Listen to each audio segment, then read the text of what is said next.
Welcome back, my friends, to the podcast that never ends. It's a day camp podcast. I am Andy Pritikin, Director of Liberty Lake in the Philly suburbs of New Jersey. I'm Sam Thompson from Crystal Lake Park District, Crystal Lake, Illinois. And I'm Aaron Gluckstein from Camp Robin Hood, located just outside of Toronto, Canada. And we are day camp professionals joining forces to provide a forum for day camp pros like you to share ideas and best practices across North America and beyond. How many Greek listeners do we have, Aaron? I think we had 15. Yeah, we got like 15 Greek listeners from Greece, baby. All right, 10,000 downloads. All right, let's give a shout out to ourselves. 43 countries. All right, this could be the most popular podcast in day camp history. I think that's fair to say. Wouldn't you say? It might be the only one. I don't think it's saying much, but yes. I don't think it might be the only one. I think it is the only one. Certainly the best. Certainly the best. So for today's podcast, we are joined by Tiffany McDuffie from Purposeful Play in Milwaukee, Wisconsin, and Yoni Stadlin from Eden Villiage Camp in, I've said Putnam County, New York, but what town is that? Putnam Valley and Putnam County. Putnam Valley. Population like 25 maybe? What do you think? They're discounting humans, yeah. So we are joined forces today to discuss the topic of mission-driven camps, the challenges and the joy that can come from it. And you know, it's really quite an interesting topic because a lot of people get into camping for mission-driven reasons. But a lot of people get into it because they want to be outside and play with kids and have an interesting life like that as well. And, you know, we've been trying to get Tiffany on the podcast for a while. And we were originally going to have her on the urban podcast that we ended up having the people from the zoo and the gardens, botanical gardens and such. And then it was Sam's idea about having a mission-driven podcast, which I thought was pretty cool. So Sam, you want to chime in on the concept of this? Sure. When I met Tiffany at the Women in Camp conference, and she explained what her mission was for her camp, I was like, that is taking it to the next level. That is so cool. And it's something that everyone, once you've been doing this a while, should figure out why you're doing it and how to take it to the next level. So I loved her example and her ideas. That's where it came from. Awesome. So Tiffany, why don't you tell us about yourself and how you got started with this whole thing and what brought you to where you are today? So yes, guys, thank you for having me. I'm so excited to join you guys. November didn't work out, so we got the opportunity to do it a second time around. I was very excited. So I'm Tiffany McDuffie. I am not the ordinary camp person. I always say I'm the accidental camp person because I'm a CPA by trade.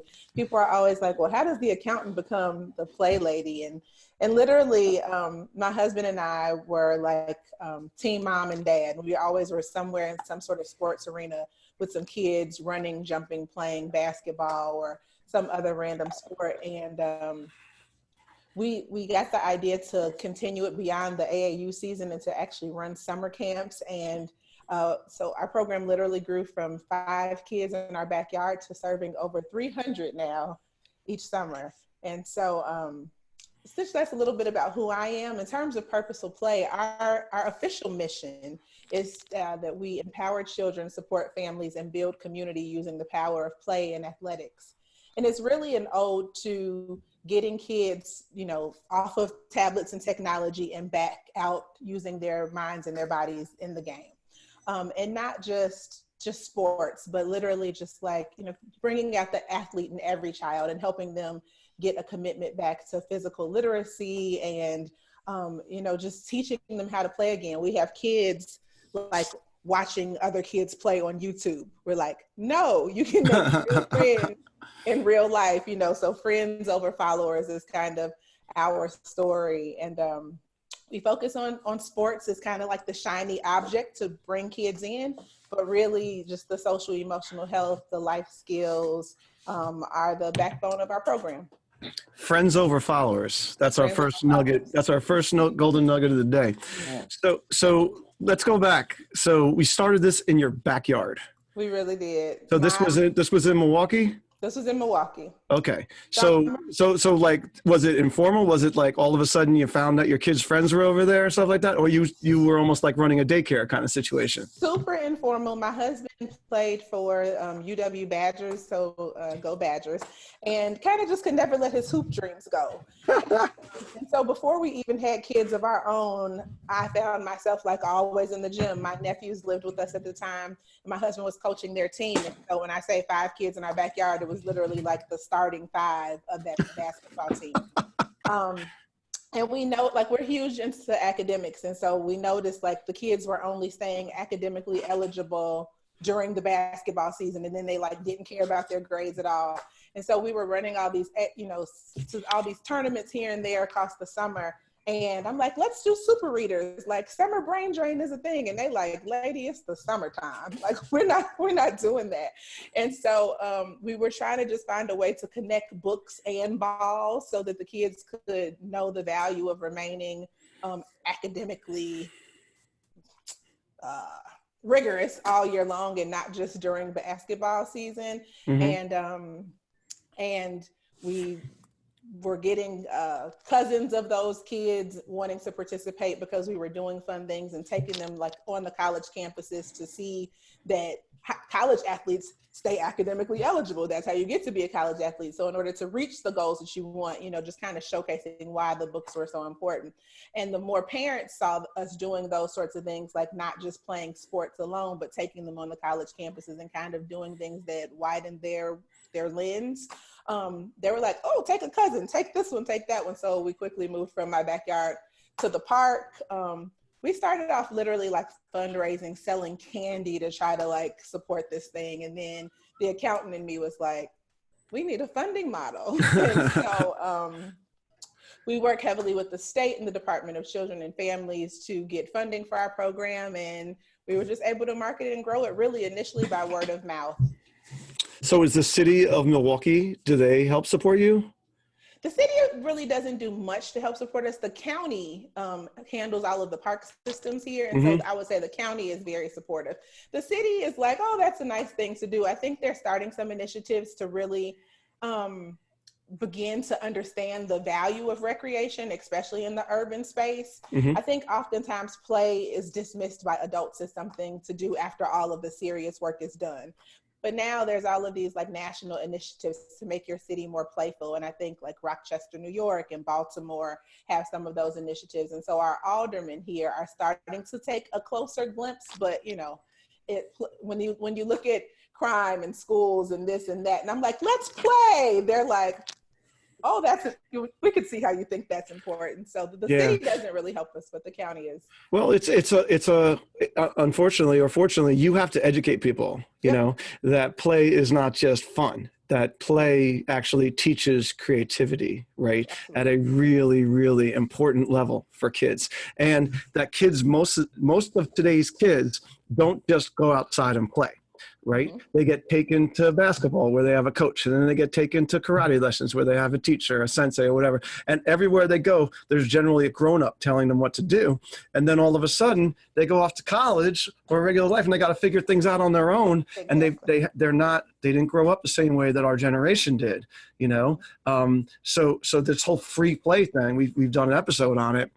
It is super important. And the folks at Disney will tell you that creativity is taught during these moments where kids can just play. I absolutely agree. And you have all these corporations now, when you think of like long-term, parents want their kids to get up, get out of the house, go to college, get a job. And when you look at the corporations, they're asking for innovation and creativity. But when you look at your school classes, there's math, that's not something that's taught. There's no class for that. And there's no app for that. So they're on their phones, but there's no app for creativity, for leadership, for conflict resolution, for all of these things that kids are expected to know or parents are expected to teach. But the thing is, when they're able to do them through play, it's fun. So it gets done. Otherwise, it's just like, I could preach to you all day. You should be creative. And they're just like, whatever. But if they're trying to win a game, they're going to figure out a creative way to, Right. reach their goal. And in a way, we're preaching to the choir, because if you're listening to this podcast and you really care about this kind of thing, but the important thing that you guys need to get from Tiffany is how to articulate this, right? Because it's one thing to just do it, but a lot of people are still using phrases like the magic of camp and things like that. And we got to get specific that this play is really going to teach kids to, we always joke around about playing well with others in the sandbox, right? I hear people say that about grown-ups all the time. Oh, well, that 40-year-old over there, like, he doesn't play well in the sandbox with people. Well, you know what? Maybe if he went to camp, maybe if he learned how to play, and took his lumps as an 8-year-old, it might have changed him, and he could, these are really super important skills. And what's happening in this world is that we're getting people are graduating high school and college, like 4.0s, valedictorians and stuff like that. They're getting these amazing jobs, and then they can't handle all that socio-emotional stuff, right? All that, how to collaborate with one another, that critical thinking. Exactly. Right? Because you could be super book smart and not be successful in this 21st century, the way that jobs are being created now, right? Yeah, they're such a huge draw. I mean, I'm never anti-technology. I believe we are in a generation of digital natives, and we have to respect that it's here and it has huge advances. But kids are literally replacing play with technology. And as a parent myself, it's convenient. There's no denying that it's convenient to like give them a tablet while they're in the back seat on a long ride or what have you. But you have to really, I think, especially us as parents, have to recommit ourselves to be willing to play.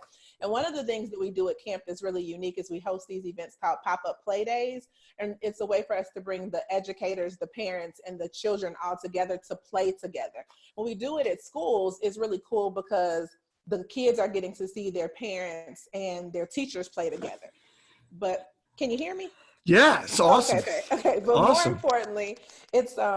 More importantly, it's like the kids and the parents are playing together. And at first it's kind of a chore for parents because it's like, we got work, we got bills, we got, we have other things to do. But when you see the parents get out there and they're like turning double dutch, or the dads are like shooting basketball for the first time and whoever, how long, and the kids are just these genuine smiles. It is like the magic of camp in the school building. And so just bringing back play is really our thing. That's great. So are you still at the park now? So we have a building that we use in inclement weather, but really our camp is oriented to the outdoors. So we still do use a local park, Washington Park. Fun fact, I guess many years ago, it used to be the county zoo. So the park is ginormous, and it has like a in-ground swimming pool, and there's an urban ecology center over there. So we get to get in a little bit of nature sports and like 3 playgrounds around the space, basketball courts, that whole thing. So they really get a variety of sport and summer action. And you got to pull the kids out of the hippopotamus pond occasionally, right? Tiff, the one thing I really love too is that you're including the whole family in your camp and in this process and making it more intentional. Parents nowadays, they want us to help them know what they should be doing, so any opportunity that we're creating for them, I think, is great. Yeah. I think it's that opportunity to say, they say it takes a village to raise a child. And, these days we're like, I don't want to hear, we're all in our silos with our blinders on. We're busy, we're chronically stressed and all this. And so I think by bringing the parents in, it really helped us to be driving home exactly what we're doing at camp so that they could use it at home. There'd be sometimes when Milwaukee has a huge daycare culture. And so people were sometimes just saying like, oh yeah, my kid's too old to sit in daycare. Let me send them to camp play, not really understanding our underlying philosophy of sport and movement. And so the kids would get there and they would be like, my mama signed me up to do what? Like walk the beat. Like, I'm not here for this. Like, I just want to sit and do nothing. And so on Monday, we'd be like, oh, we don't know if that kid's a good fit. By Wednesday, we'd be like, yeah, they can do it. On Friday, we'd be like, yes. And then they go home for the weekend. And on Monday, we'd be like, oh, Lord. So getting the parents involved for us was really essential to help them buy into the mission. And so it wasn't just our mission, but a joint mission. And I think, again, like when the parents started having fun, then it made all the difference. So where are your biggest funding sources now? Really? So we use the Department of Children and Family has a out of school time funding source. It's kind of, I don't know what the funds are called, but like any state that has like funding for daycare also has funding for school-age children when school is out, but parents have to work. The Department of Children and Family is our biggest funding source. Yeah, that's great. And what are the biggest challenges that you have in your day-to-day? I think so. So Purposeful Play is an acronym. It stands for Positive Learning Through Athletics for Youth. And if I'm transparent, when we first thought of it, I kind of just went through the dictionary, like what could P stand for? What could L stand for? But literally, I truly believe in alignment. And what we had to recognize was that positive learning does come before the athletics. I ran track, he played basketball. We thought, oh, kids just need a space to play. But literally, they were like, some kids didn't want to play and some kids aren't into sports. And so, they come in and someone stole the ball and they smack them. And you're like, wait, hands are not for hitting type of thing. And so really, we had to learn along the way that we needed to teach values like empathy and self-respect, respect for others, respect for the environment. That was probably our biggest personal struggle, to recognize the kids did not know how to play, and that that you really had to be intentional in teaching those life skills that you wanted them to carry back to their classrooms and their communities. And just to jump on that, I'd say a lot of the staff, when you hire new staff, they don't know how to play either. And look, I mean, look at people like your husband that played college basketball and stuff like that. Just because you know how to play organized sports does not mean you know how to play. It's a fact. And we've had coaches, and that's another struggle that we've had. I've either had people who were very early childhood educators, people who with a social work or psychology background, who were super well-versed on the social emotional skills and how to bring out the best in children, trauma-informed situations and things like that. But those people didn't want to move. Or I had athletes who were just child development, what? I care about wins and losses. And so for us, we're looking for this really niche type of person to say you're interested in the social emotional well-being of children and you're willing to be physically active, and kind of just building that picture that health is really holistic. It's mind, body, and spirit. So being able to get that trifecta has definitely been a bit of a struggle. The other thing is when you say our funding source, about 80% of our kids are funded through that Department of Children and Family thing. So us just work as business owners, in addition to just running the camp, just finding a way to diversify how our revenue comes, because anything governmental could happen and 80% of our revenue is gone, Right. So do you keep things going throughout the year, after school programs, vacation times? Yeah, we run programming after school and on days out of school as well. Right. I mean, that's a term, J Camp colleagues out there, that you all need to sort of start speaking, which is that out of school learning.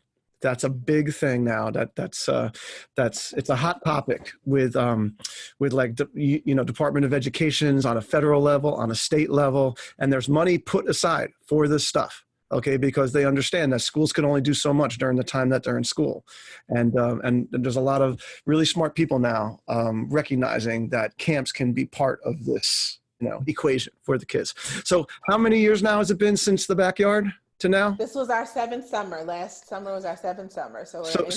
So now, do you have kids that have now gone, started with you as a 10 or 12-year-old, and they're now paying it forward kind of thing? Absolutely. So we have this year, and this makes my husband so proud, that this is our first year we have kids who graduated. One got a full scholarship to UWM, and another got a full scholarship to the University of Hawaii. So he's turning cartwheels if this stuff works.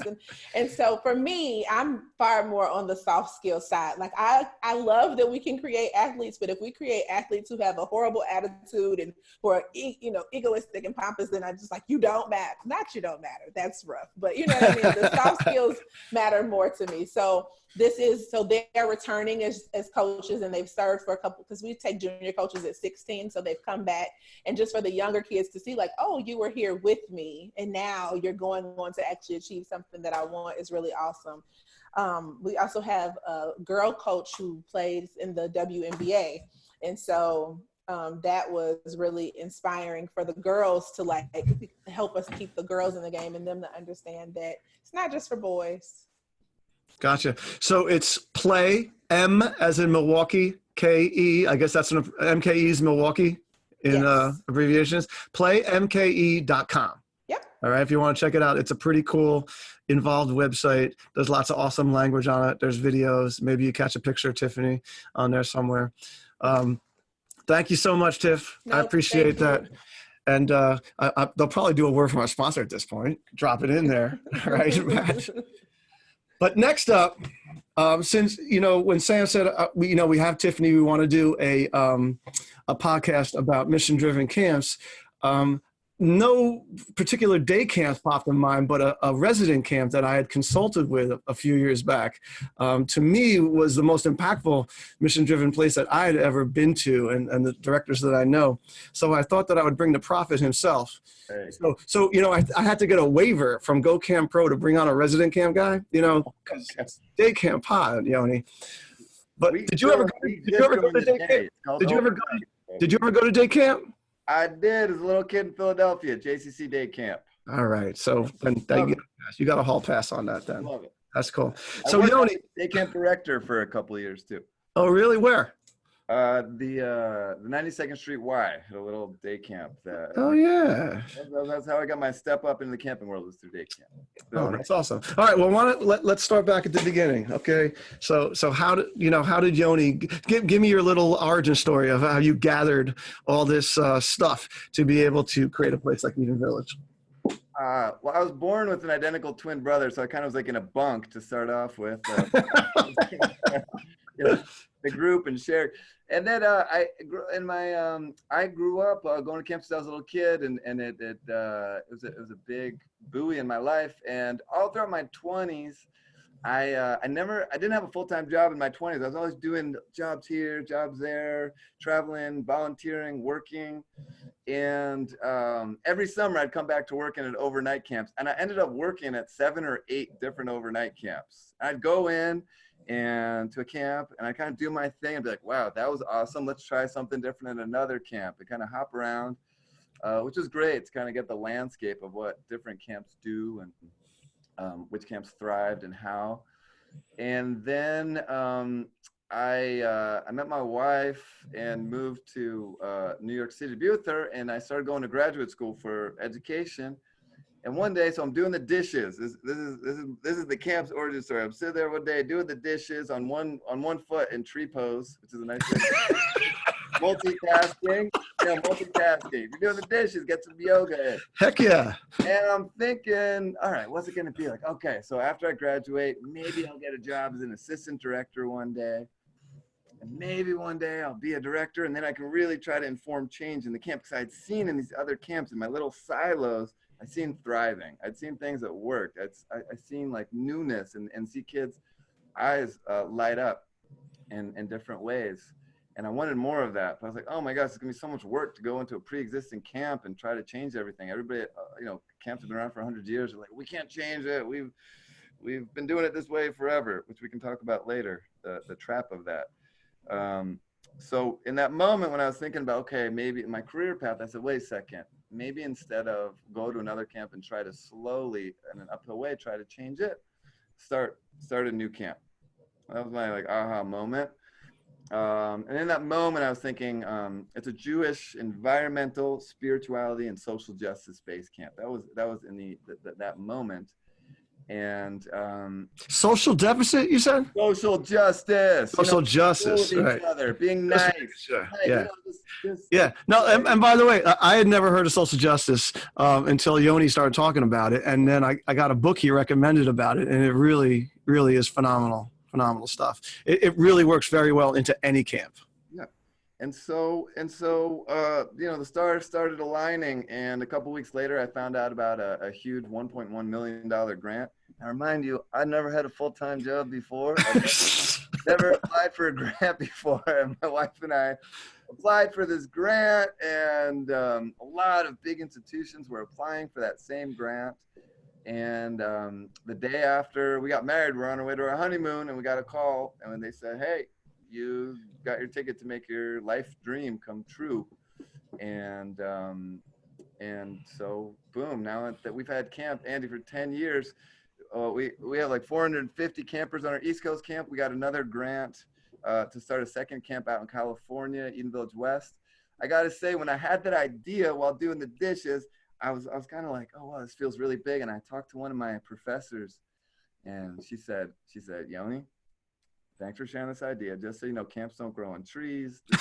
This is like, she basically was like, what are you crazy? Like, this is a really big idea. And at the very end of her saying basically like, you don't just start a camp. You've never even been an assistant director. I was never even a unit leader. Like, Right. He was the guy who was a nature director. He was a nature. At the very end, she said, but I know this guy named Andy Pritikin. I'm going to give you his number. You should give him a call. He's got a couple tips. And Andy, you were the first mentor, the first guide, the first voice of wisdom and reason and inspiration in the camp industry about this idea that I ever spoke to. And I hold you near and dear to my heart in this camp's reality. Thank you, buddy. Thank you. So that day that Yoni called me, he gave me an outline of this camp, which, not to sound like as negative as that professor was, but, it did sound very aspirational, let's say. All right. And lo and behold, it's pretty much an outline of what it became to be. So can you tell the listeners just a little bit about what Eden Village is like, because it is very unique as a camp. Yeah. So thank you. There's some things, and by the way, that professor was great and helped me a lot of ways. The camp, she's awesome. The camp has a lot of things that an ordinary camp, when you walk in, you would see. So you're going to see archery, you're going to see a swimming pool, you're going to see a lake with boats, and we have those things. Programmatically, again, there are some things that are quite unique. You're going to see a big hopping farm. You're going to see a robust animal care program. We have an apothecary where the kids learn to make medicine out of plants. And I want to pause here to say, I can say why we do those things. We don't just teach the kids how to grow food because it's cool and trendy. It's so that they have a connection with where their food comes from, and they can feel, I know how to feed myself. What a feeling. And how weird is it that this is like the first generation, and seriously, since humans began, where we grow up and we can't, kids can't say, I know how to feed myself, because they don't know how to grow food. We teach them how to grow medicine so they can say, I can heal myself. All these things backtrack to a reason, which is, a part of this doing camps with intentionality. So we have that programming, and by far the things, and those are kind of the draws, what we advertise on our website, the thing that is most unique and special about our camp, the thing that keeps people coming back, what we're known for is a culture of kindness. It's real. It's not just a little gimmick on our website. It's thick, it's intentional, it's trained, it's planned, it's reviewed, it's renewed. And it's in everything. And really, if you think about environmentalism, that's being kind to our planet. Spirituality, it's really being kind to yourself. Social justice is being kind to the people that you live with and around you in the world.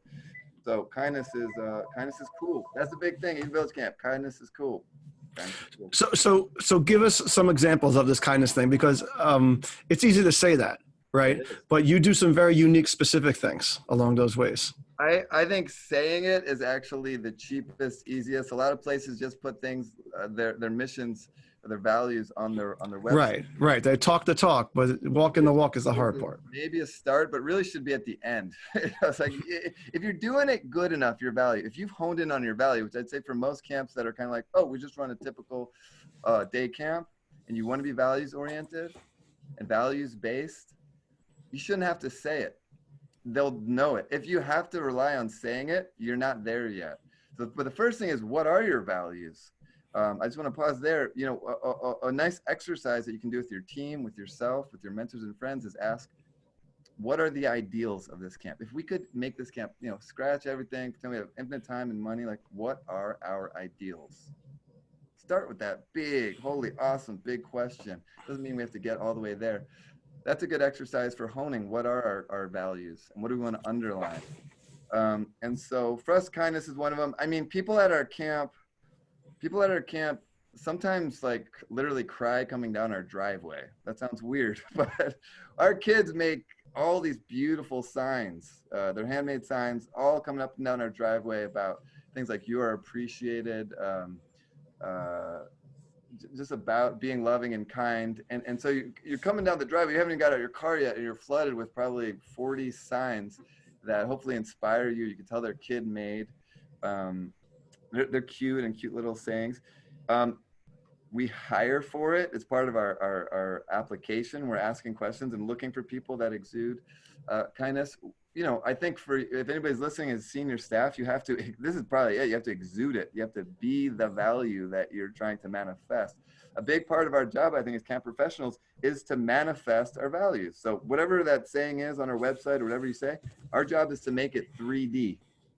We're 3Ding whatever the best thing you can type up. Our job is to make it real. You know, in terms of speaking, you know, the very first thing that my kids hear from me as a camp, you know, they're here for 2 hours, the first 2 hours, they're hearing like the whole spiel about camp. They're hearing about kindness. It's all over in our program. We don't just do like standard capture the flag or counselor hunt. We infuse those programs. We take those programs and modify them so that our values are in them. We call it meaningful fun. I like purposeful play. That's beautiful. I love it. And it's so cool, Tiffany, to hear you sharing your brilliant, beautiful dream. At our camp, we call it meaningful fun. So we'll take those, you know, typical programs and our missions infused. We have specialized trainings. Our staff training is not typical. We have some of the, you know, we also do homesickness and somewhat ordinary trainings. And we have a whole fleet of specialized trainings that help our staff get there. And we also live it. During our staff training, we're creating the world we want to see in the summer. It's juicy and real in our staff training. So, we could talk philosophically for a while. I want to get even more digging down. So a couple of things. So it is a very nature-based kind of camp, right? All natural. And Yoni's talking about kids like, you know, drawing signs and stuff like that. And this, you know, this farm he has that the kids get their vegetables from. This is quite a farm. Like it is quite a working farm, and pretty much all the kids have a hand in it. And they generate so much produce and such from this farm that they can sell it also. Yep. Yeah. We have a new culinary arts center too. So the kids are they're taking care of the plants, they're cooking it and serving it. There's a really good feeling you get as a kid when you have done that, and then you can become of service and be like, here, look what I made for the community. Right. Now he's not in downtown Milwaukee. Obviously he's in the mountains up in, you know, upstate New York. But they cook the food that they make, right? All like, organic. Yeah. Like their salad bar and their regular entrees and stuff are just unbelievable. And they wash their dishes, the kids, right? And everything is organic in everything that they do. And they bag their lunches, you know, on certain days when they make their sandwiches and bag their lunches. Especially on Wandering Wednesdays. One of our core values that we distilled is a do-it-yourself ethos. You know, the kids can feel I can do it. So yeah, they're cooking. We have a new period of day before lunch called homesteading, where everybody picks, and all session long they're doing something to contribute to the community. Some kids are literally, the older kids, chopping wood. Some kids are sewing machines, making curtains for the bunks. Some kids, they love sorting mail. I'm not exactly sure why. They're all building trails, doing something, you know. So we took that value, and here's a big take home. We took that value, do it yourself ethos. You could just say, we believe in it. I could put it on a shirt. I could put a sign up, but we have that period. We even made, and this is a big tip, if once you distill what your values are, and I can't say, like, I think a lot of people kind of fast track through that, like really find those values and underline it and bold it and make it stand out and not just a wash. Make it, and ideally make it special. Then you have to manifest it in a bold way that might sound weird or kind of crazy. So for that do-it-yourself ethos one, besides the farming and cooking, we have a rule at our camp, a policy of no recorded music. And Andy and I, we like to make music. I think, Andy, weren't you on a TV show as a kid? Yeah, Star Search, yeah. What? Did everybody know this? Andy, you're a kid. Tiffany, did you know this? Yeah, it's on YouTube. You can still see it. It's there. Okay. So we love music, okay? There's no recorded music. You'll never hear a CD, an iPod, a UPod, a WePod at our camp. Yeah, so a lot of places preach no electronics, right? But they still are playing music out of iPods. We have guitars hanging in every single bunk with a learn to play guitar book. We're bringing instruments. This year I'm creating a instrument library where the kids can rent out for free, you know, a French horn, a steel drum. So we have this value, do-it-yourself ethos. Well, that's easy to say, but we have a whole program in there, the whole, you know, making candles, making wax from the beehive, making food, chopping wood, and this whole cultural world, which is kind of crazy. No recorded music. Are you for real? Like, we love recorded music. Who doesn't love recorded music? So when you find your core values, then do the exercise of what's a crazy cultural rule, norm, practice that some people are going to be like, don't do it. That's nuts. Like, people are like, it's nuts. That's how you know it's a really good idea, and it's actually gonna land. I'm not gonna do it. So just back to the music thing, right? So no recorded music. Can you imagine having a camp with no recorded music in this day and age with the pop music that kids listen to and the you know all the Lizzo and the Taylor Swift and all that kind of stuff that's out there, right? And Yoni mentioned at the beginning of his spiel, he does have an identical twin brother, right? The only difference between them visually is that his brother has hair down to like his ankles, right? And a giant beard, right? Lives in Israel during the year, and his brother sits on this little perch, you know, on the side of this hill and teaches kids guitar all day. And I have never seen so many kids learn how to play guitar. Now, Jewish folk music, you generally need to know about 5 chords, okay? Yep. And you can play about 70 songs at that point.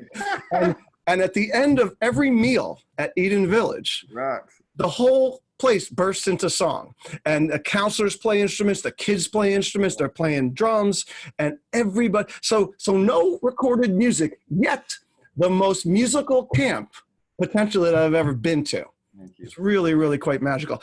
And going back to the sort of pushing the boundaries kind of ethos and kind of things. So we can't talk to Yoni without mentioning that the no body talk rule that they have. It goes back to the kindness thing that he was preaching. So if you could just talk about that for a second, that's pretty special. Yeah, this is one of the power tools for making that value of kindness is cool real. And again, this one gets challenged every year. It's a tough one. No body talk. So while you all know the pressures that we face, but especially teenagers are facing, and really everybody, about appearance. We got to look a certain way, dress a certain way, do our hair a certain way, and the pressure that is just barreling on them from the whole world, media, movies, TV, everything. And so we have a policy. It's not a rule like don't throw rocks. No one ever gets in trouble for doing it. It's a cultural rule, which is an important, I don't know, tool to have at your camp. What are the cultural rules? And this one is no body talk, which means while you're at camp for the 3 weeks, 2 weeks you're there, we invite the kids to take a break, a vacation from commenting about your own or other people's appearance. How many other things are there to talk about in the world besides appearances? A million. Yeah, like so many. So we're just, while you're here, you can go back to it right when you get home. But that means, now that's kind of obvious when it comes to dissing somebody's hair or shirt, like that's saying that's ugly. It's kind of obvious why you'd have that. But we take it so far to say even compliments, because if somebody says to me, hey, that's a really great hairdo, or that shirt looks so awesome. Hey, the people next to me, that is a judgment. It's a positive judgment, but it's a judgment. If Andy's saying that to me, the next day he could give the thumbs down and I could feel the weight of that. The people next to me might be feeling low because, hey, Andy's giving me props for my look. What about them? They might spend more time trying to get Andy's attention the next day. I might not really like the hat that I'm wearing that Andy likes. And now I'm going to spend like all this time tomorrow sweating it. Like, oh my God, do I got to look good for Andy? Because he's going to judge me the first thing in the morning when I see him. And we just give them a break. And is it hard? Yeah. Do people push back? Yeah. Is it a little bit nuts? Mm-hmm. And no matter what no matter what you folks are thinking right now, it is really hard to do. All right. Because I visited Yoni at his camp and I took this back to my camp and I tried to do it. And for a guy that works at a day camp where there's all these little cute girls running around, to not tell a little girl that she looks cute today, like that, just in its basic thing right there.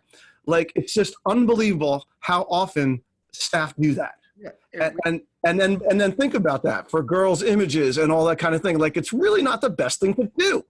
It also doesn't necessarily take the conversation very far. Like that conversation, like, hey, cute hat, like, where's that conversation going? It's certainly not going to touch the person's spirit or soul, be meaningful.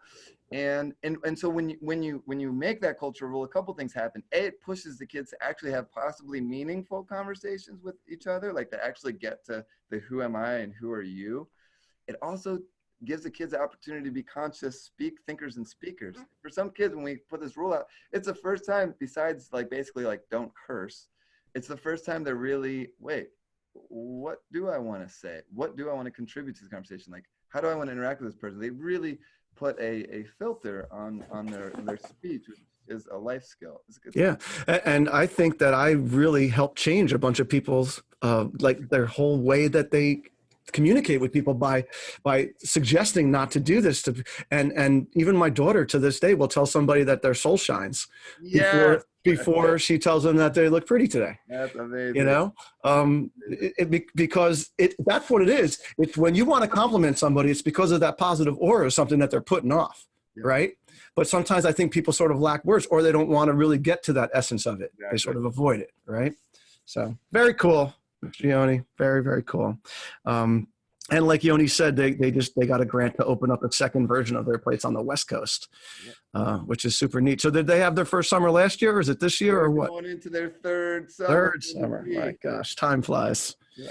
Amazing. So okay. So next part of the conversation here is, you know, how can these people listening to us today, how can they, what suggestions would you make? Yoni, you made one, you know, earlier about, you know, trying to figure out like what you're all about, right? You know, but how can they make some changes to become more intentional, more mission driven in their camp? Any suggestions that Tiffany or Yoni may have? Well, I really loved Yoni's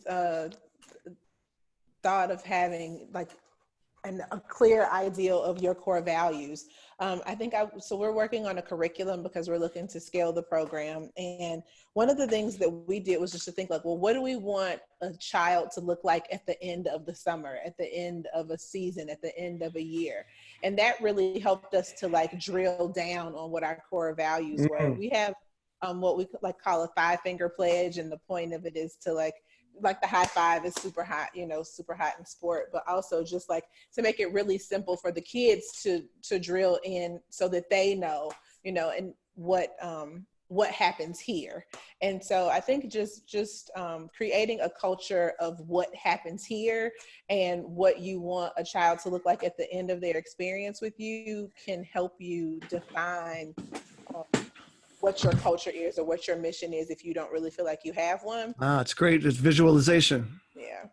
The other thing I love that he said was just like, you know, he hadn't been a camp director or hadn't had these higher roles. And I was an accountant, you know what I mean? So I think just taking your own secret sauce, like whatever that thing is that you like, whether it be sport or physical movement or kindness or whatever it is, if it's drama, if it's dancing, if it's photography, just knowing that there are tons of kids who want to learn what you have. And so just not being, I think a lot of people are just scared to start. And I think just yeah. Well, and I think something interesting about being scared, right, is that I think that most people that would even stumble upon the thoughts of like what Yoni intends to do at Eden Village would just be scared about the execution of it, that it would even be possible to do it, you know? And I think that when you talk to people, especially like in the American Camp Association, and they make the general phrase, like there's a camp for everybody out there. Well, there sort of is, right? And, you know, Yoni's got these 450 kids coming from the New York City area generally, right, who are seeking out this thing, and it's a niche kind of thing, but there's people for that niche. That is for darn sure. There really are, right? And certainly in your neighborhood, you know, Tiffany, there is a niche for people, you know, whether they're advantaged or disadvantaged or whatever, they want their kids to be able to play with one another. They want them to be successful. They want them to be polite. They want them to be, you know, more than just athletes, right? So you don't have to just create a camp out there that appeals to everybody. It doesn't just have to be this like general, we're going to make everybody happy, we're all going to have fun, and we're going to do it this like general way. Like there's really great opportunities for you to take your passion. I mean, you guys are two amazing examples to be able to take your passion and carve it into a camp, you know, and you build it and they will come, you know, because it is valid, it is real, and it is stuff that it is fulfilling a need in today's society. Plain and simple. And I love what Tiffany said about, you know, being able to decide what, you know, to sort of have the vision of what you want the child to look like at the end of the summer. Because when you're, you know, talking to a parent and there are a million camps out there and they're asking you, you know, what's unique about your camp, you know, it's a great way to sell what you're doing by just explaining, hey, this is what we do to your child, you know, and that's how they'll be affected at your camp. So I really like that. No doubt. So we are running low on time, folks, because it's been such an awesome podcast. So we are going to skip ahead 2. Oh my God, is that the reminder that we have to do program tip of the week?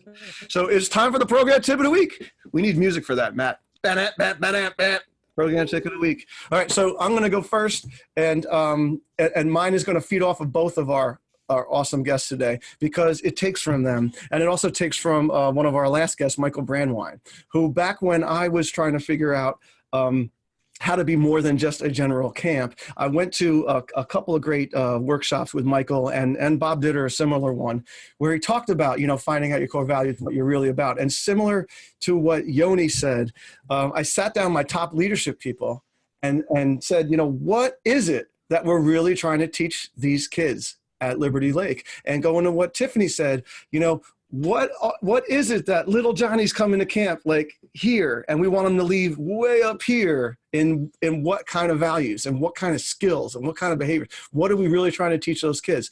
And the way that Michael, of course, he's Michael Brownway, he's got to make some kind of shtick out of it.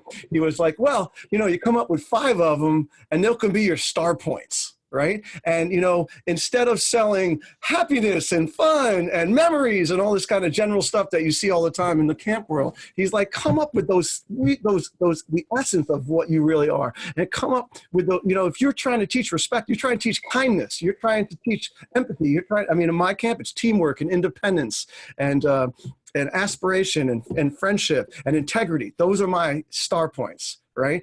And you'll like this, Yoni said, if you have a Jewish camp, make it 6. All right.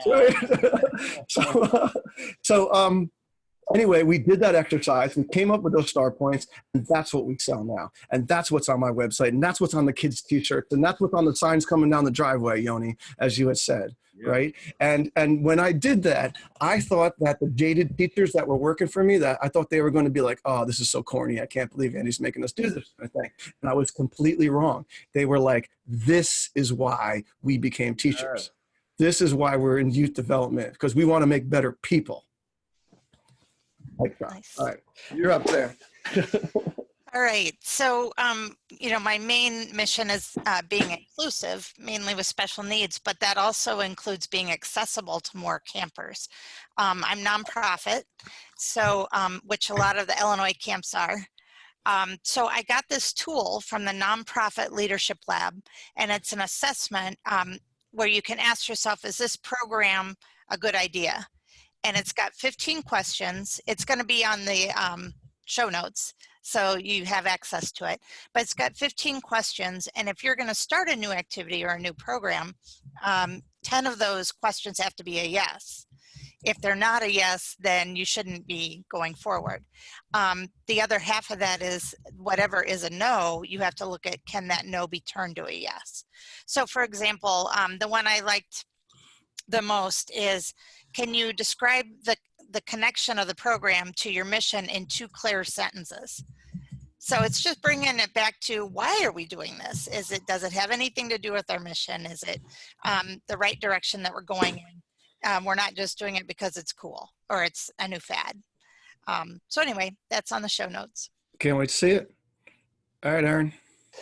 So for me, I think just not I think, but what I like to do with specifically with one of the programs we run in this shoulder season, I think it goes this activity goes along with how Yoni mentioned just his intentionality with his staff training. Something I like to do with the staff when we work on our shoulder season program, and we have values pertaining to developing leaders.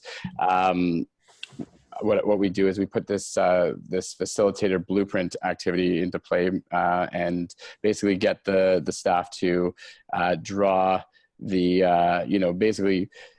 draw their personify the values in a illustration that they draw, and create that for the first 5 minutes of our training, and then when they share with each other and are able to feed off each other for ideas, and improving on that blueprint, and it gives us a chance to really get a good discussion going about how we expect our staff to personify the values. So it's the blueprint of what did I call it? I just made up the name today because I never really had a name for it, but the facilitator blueprint. It's been a good exercise. Nice. All right, Tiffany, you're up. I had to mute myself. So I'm going to share a quote because I don't necessarily have a tip. That's okay. I guess I'd say just figure out what you want the kids to look like at the end of your season would be my tip, and that will help drive. But my quote is the great Kobe Bryant, and he said, the most important thing is to try to inspire people so that they can be great in whatever they want to do. And I think like we all use our shiny object. I don't know what's happening in my background. Spanish. See what's happening. Something weird. But I think it's really important that, like, I'm doing sports and Yoni has this kindness thing. And I think that the most important thing is for us to inspire kids to do good in discovering their personal passion. So in wherever their road takes them, I think all camp people's goal is to just help them be better people along that path. So that's great. And what was the quote earlier about the something or followers, not to be followers? Oh, find real friends, not followers. Right. And by the way, Tiffany's rocking the Kobe purple headset today. I got to tell you, it looks nice. If you're watching us if you're one of the 50 people watching us on YouTube. All right, Yoni, you're batting cleanup here. Okay, I want to tell you about our closing ritual. The closing ritual we have at our camp at the end of the session is called an angel walk. I'm getting the chills right now just thinking about it. We take the whole camp, all the campers, and we line them up in 2 rows facing each other, about arm's length apart from each other. So there's this huge alley. And there's music playing, and the kids we kind of give them a little meditation. They calm down, and there's sage burning all around. And we take one kid at a time. It's obviously kids can opt out. And we close their eyes, we calm them down, we put them in a mindset to really receive good energy. And the kids, one by one, walk through an alley of the entire camp. And the kids are, guiding their hands because their eyes are closed. And they're saying things to the people walking through about who they are and what they mean to them. And some of them, and sometimes kids are going up and patting them on the back or giving them a hug.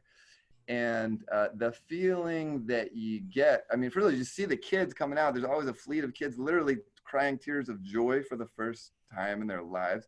Kids saying they've never felt so good about themselves. Something about having the eyes closed makes it so that you can actually say, hey, you're really special to me. Or I don't know, I never met you before, but, and we never talked, but I could tell that you're special because when you're with your friends, you always make them laugh or whatever it is.